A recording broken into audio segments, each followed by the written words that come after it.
తెలుగువారి ఆత్మ గౌరవానికి ప్రతీకగా నిలిచిన ఈటీవీని 3 దశాబ్దాలుగా ప్రజలు అక్కున చేర్చుకున్నారు. ఈ సందర్భంగా ఈనాడు 50, ఈటీవీ 30 వసంతాల వేడుకలకు శ్రీకాకుళం వేదిక కాబోతోంది. రేపు కోడి రామ్మూర్తి స్టేడియంలో సాయంత్రం 6 నుంచి ఈ వేడుకలు జరగనున్నాయి. ఆద్యంతం వినోదభరితంగా సాగే వేడుకకి ఏర్పాట్లు చురుగ్గా సాగుతున్నాయి. ప్రేక్షకులకు ఎలాంటి అసౌకర్యం కలగకుండా ప్రత్యేక గ్యాలరీలు, డిజిటల్ తెరలు సిద్ధం చేస్తున్నారు. దాదాపు 10,000 మంది కూర్చొని కార్యక్రమాన్ని వీక్షించేలా ఏర్పాట్లు చేస్తున్నారు.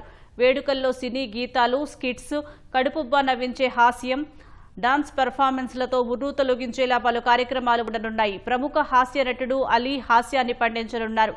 బుల్లితెర వ్యాఖ్యాత ప్రదీప్ మాచిరాజు, జబర్దస్త్ ఫేమ్ హైపర్ ఆది ఈవెంట్ యాంకర్లుగా వ్యవహరిస్తారు. సినీ నేపథ్య గాయని గాయకులు వందేమాతరం శ్రీనివాస్, రామ్ మిరియాల, కల్పన, మాళవిక, సమీరా భరద్వాజ్ తదితరులు ప్రధాన ఆకర్షణగా నిలవనున్నారు. పౌర విమానయాన శాఖ మంత్రి కింజారపు రామ్మోహన్ నాయుడు సమక్షంలో ఈ కార్యక్రమం జరుగుతోంది.